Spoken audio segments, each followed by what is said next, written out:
بسم الله الرحمن الرحيم الحمد لله رب العالمين والصلاة والسلام على رسول الله وعلى آله وأصحابه أجمعين. أما بعد, my brothers and sisters, one day your name will be announced. Not for graduation, not for a promotion, not for something you achieved, but for your death. One day someone will type your name and write Inna lillahi wa inna ilayhi raji'un. Your photo will be shared. People will say, he was so young, she was so kind, and then life will move on. But what about you? Have you ever imagined that moment? The moment your soul leaves your body? The moment your family is crying around you and you cannot speak? Allah says in the Quran, Kullu nafsin dha'iqatul maut. Every soul shall taste death. Not some souls, not old souls only. Every soul. You and me. We run from this thought. We distract ourselves. We scroll. We laugh. We plan 10 years ahead. But how many people planned tomorrow and never saw it? The Prophet ﷺ said, Akthiru dhikraha dimil ladhat. Remember often the destroyer of pleasures, meaning death. Why did he tell us to remember death often? To make us depressed? No, to wake us up. Because when you remember death, sins become smaller, pride becomes foolish, arguments become meaningless. Suddenly that haram relationship does not feel romantic, that cheating does not feel smart, that delay in Tawbah does not feel safe. Let me tell you something that will shake your heart. There was a great leader in Islamic history, Umar ibn Abdul Aziz, a powerful ruler. He had wealth, authority, respect. But when he was dying, he began to cry. They said, why are you crying? You were just, you were good. He said, I am crying because I am leaving this world and I do not know what is waiting for me. A ruler afraid of meeting Allah. And today we sin openly. We delay Salah. We break hearts. We disobey quietly. And we feel safe. Safe from what? Safe from the angel of death who has never missed an appointment? Imagine this. Your janaza is in the masjid. People are standing in rows. Some are checking their phones while waiting. Some are thinking about work. The Imam says, Allahu Akbar. They pray over you. Then they carry you. Then they lower you into the grave. The soil falls and everyone walks away. Your mother, your father, your spouse, your friends, they go back home, but you stay alone. Allah says, حتى إذا جاء أحدهم الموت قال رب ارجعون لعلي أعمل صالحا فيما تركت. Until when death comes to one of them, he says, my Lord, send me back so I can do good in what I left behind. But there is no return. Right now you can pray. Right now you can cry to Allah. Right now you can fix your mistakes. But there will come a moment when you will beg for one more sajda, one more Ramadan, one more chance to say astaghfirullah, and it will be too late. This Ramadan could be your last. You do not know. I do not know. That is why your heart feels uneasy hearing this. Because deep inside you know this world is temporary. You know the grave is real. You know meeting Allah is certain. So ask yourself honestly, if tonight was your last night, if this Ramadan was your final Ramadan, if tomorrow they announced your death, are you ready to stand in front of Allah with what you are carrying in your heart right now?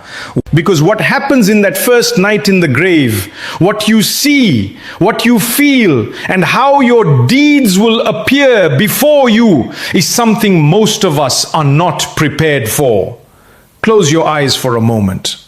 Imagine the darkness of the grave, no lights, no phone, no family, no followers, just you and your deeds. The Prophet ﷺ told us that when a person is placed in the grave, two angels come. They sit him up. They ask him questions, not about his job, not about his money, not about his nationality. They ask, who is your Lord?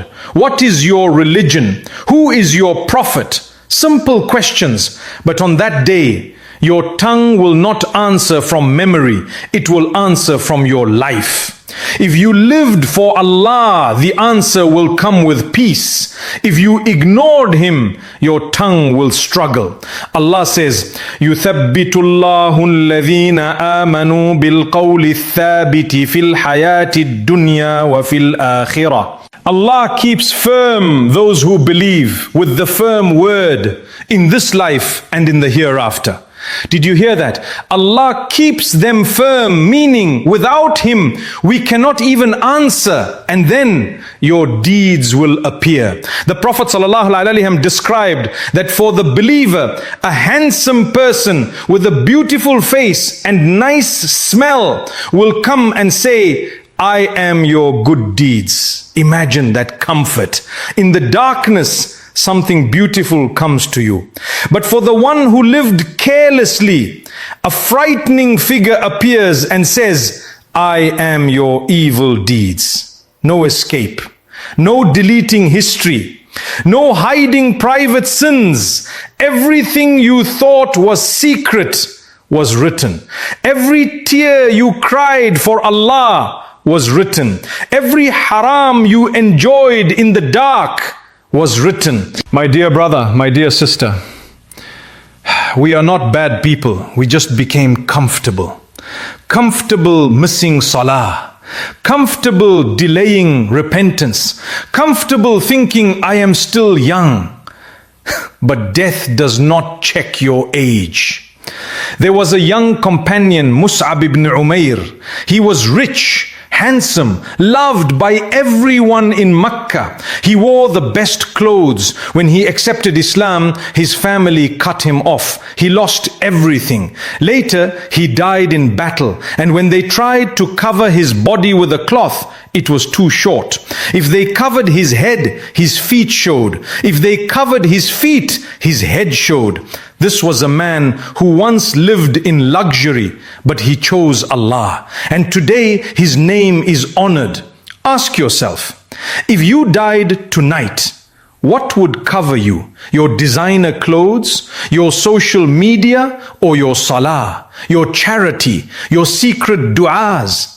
We spend hours fixing our appearance, but how much time do we spend fixing our heart? You smile in public, you joke, you post, but alone at night, you feel something is missing. That emptiness is not depression, it is distance from Allah. And the beautiful thing, the door is still open. Right now, this Ramadan, you are still breathing. Your heart is still beating. That means Allah has not given up on you. He is giving you time. Time to return. Time to clean your record. Time to prepare for the moment when your name will be announced. But the question is, will we use this time, or will we wait until the soil is falling on our grave and we finally realize what truly mattered? Listen carefully. Allah is not waiting to punish you. He is waiting for you to turn back. Do you know what Allah says?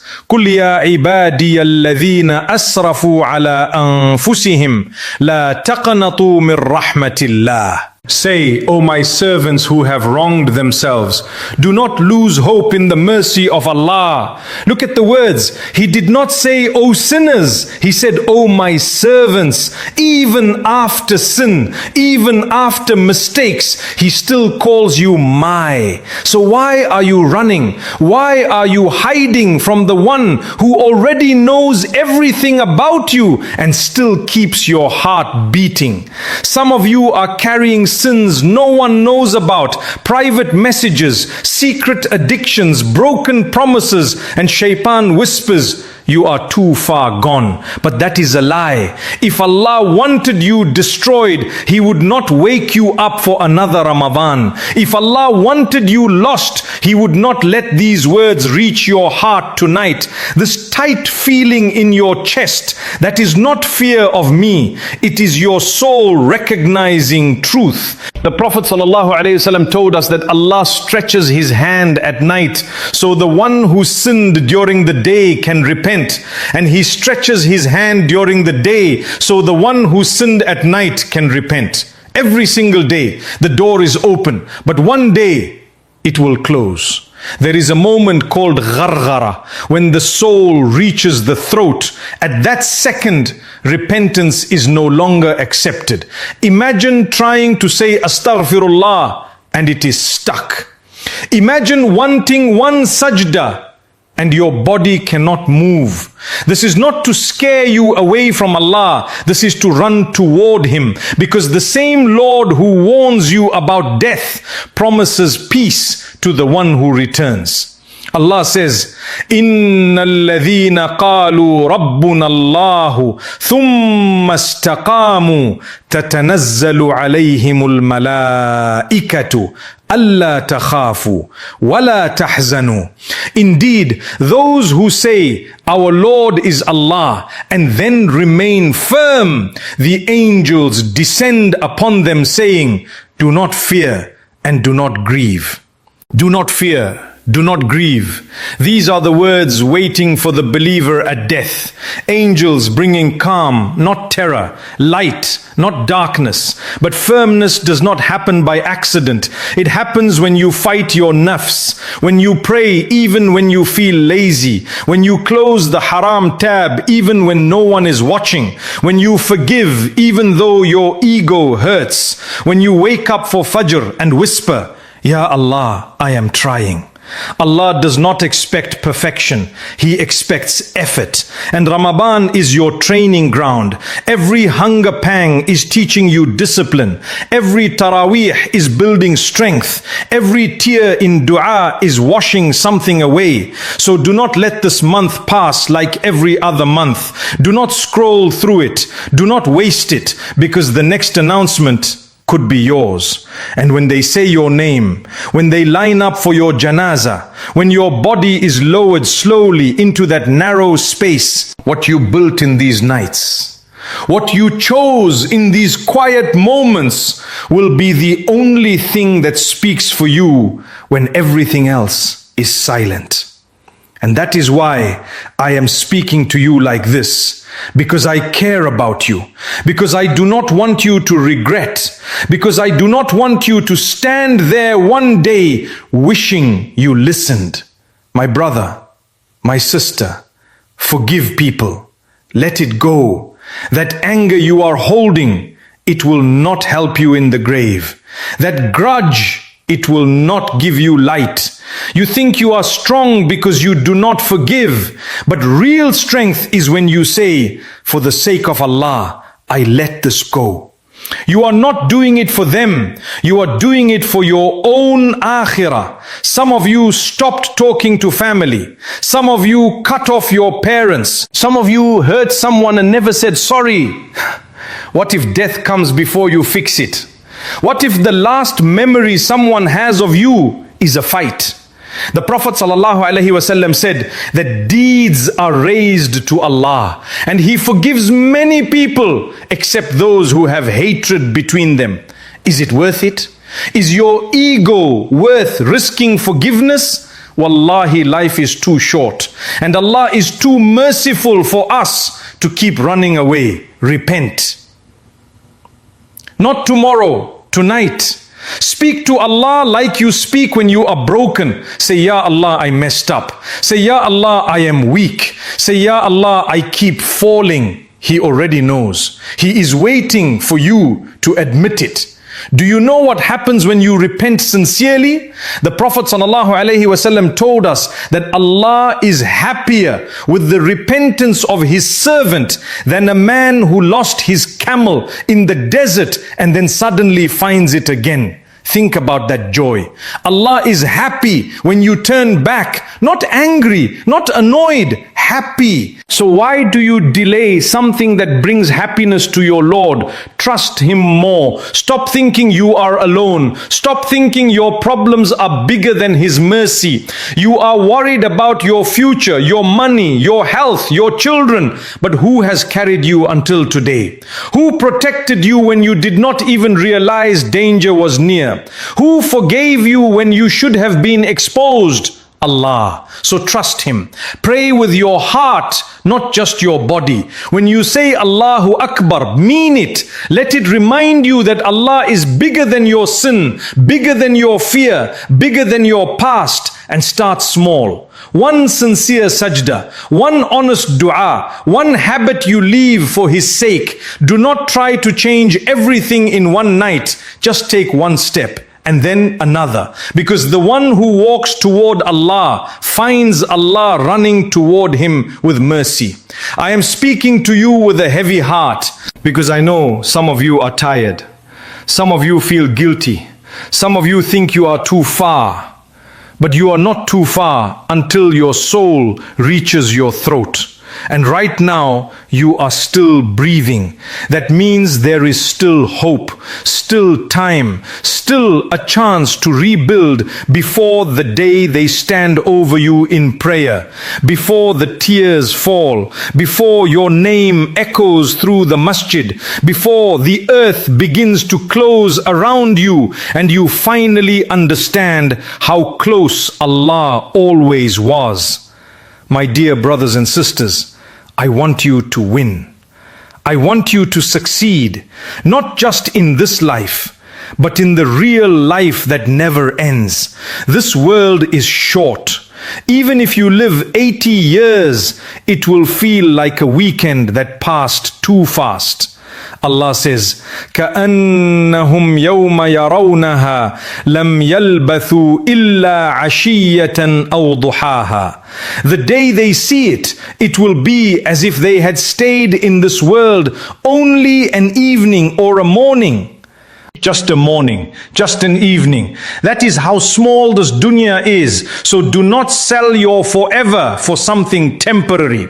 Do not trade Jannah for a moment of sin. Do not trade peace in the grave for the approval of people who will not stand next to you when you are lowered into it.